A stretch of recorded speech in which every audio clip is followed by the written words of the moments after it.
On the way back from Lewis's funeral, my mom told me to start packing. She waited until the day before we left to tell Edie. I'm not sure if she wanted to make it easier or harder.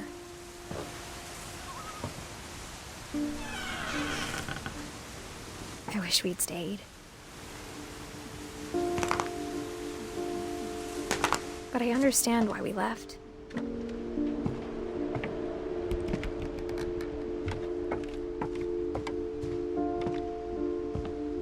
My mom ended up leaving everything behind.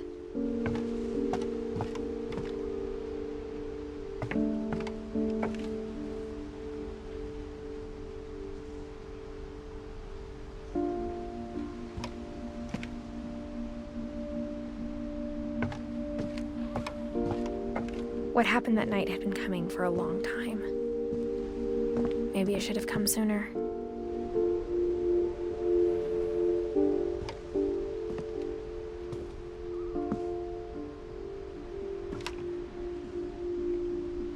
But it had to end one way or another. All that's left now is to tell you about that last night.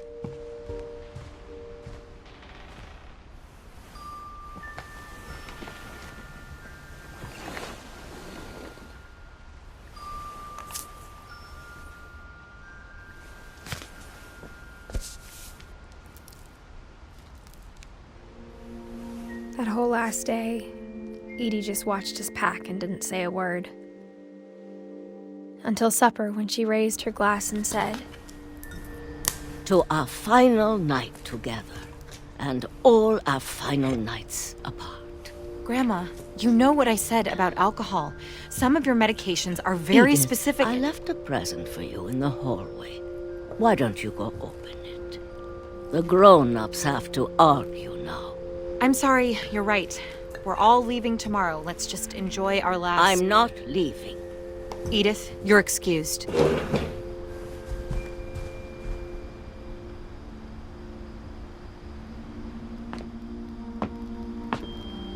The power had been shut off that morning, but Edie always had plenty of candles.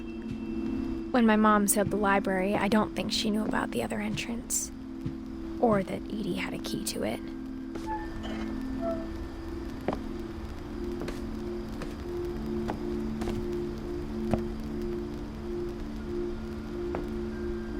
That thing you're afraid of isn't going to end when you leave the house.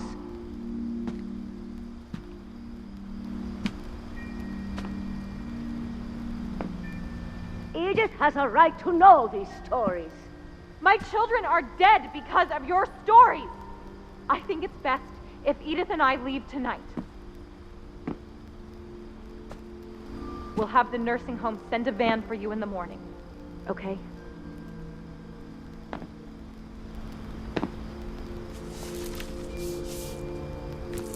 Dear Edith, there's so many stories I wish I could tell you, but there's only time for one. This is about what happened on the night you were born. That night, the tide went way, way out.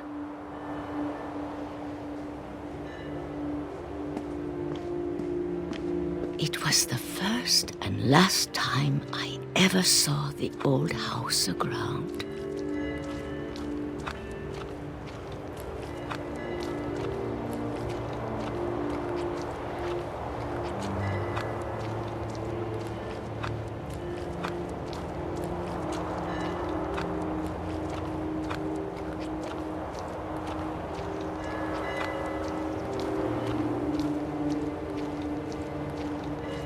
God, it smelled awful.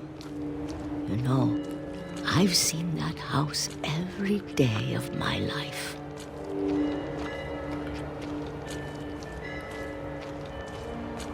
But I never thought I'd go back to it. When the fog rolled in, I lost my way.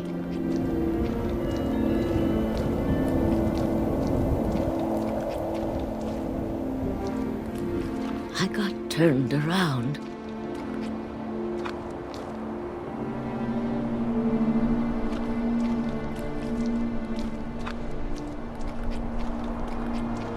I started seeing things.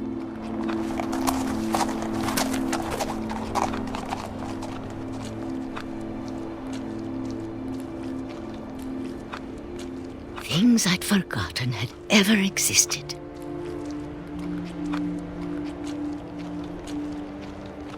But when I saw them, they felt like old friends. That night, a lot of things came back to me. Or maybe I came back to them.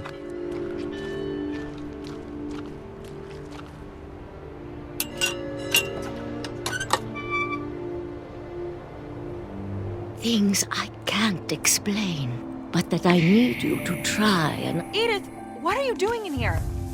It's mine. Edith! Mom, you're gonna rip it! Let go!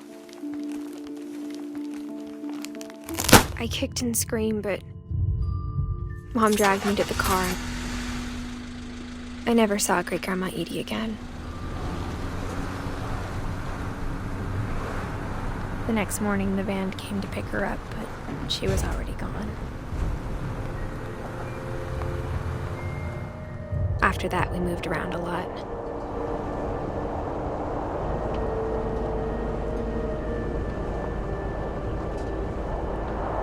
We both tried to make the best of it.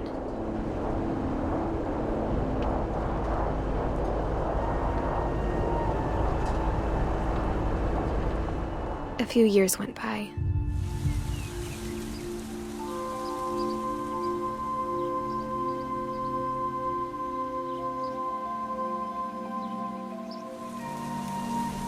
My mom didn't like to talk about it.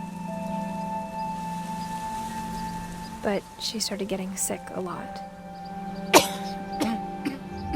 The rest happened pretty quickly.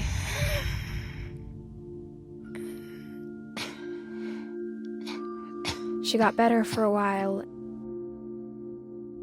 and then she didn't.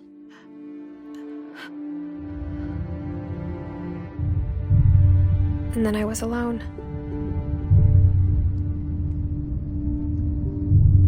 The last Finch left alive.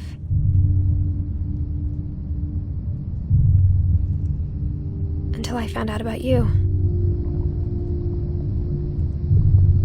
I'm still not sure what to tell you about all this. If we lived forever, maybe we'd have time to understand things. But as it is, I think the best we can do is try to open our eyes. And appreciate how strange and brief all of this is.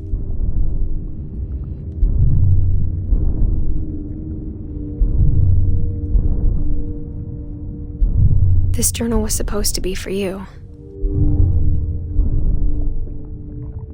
But now I hope you'll never see it.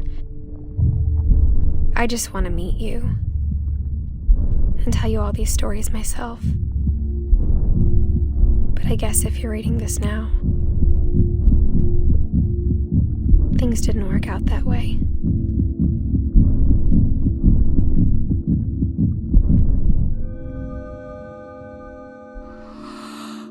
This is where your story begins.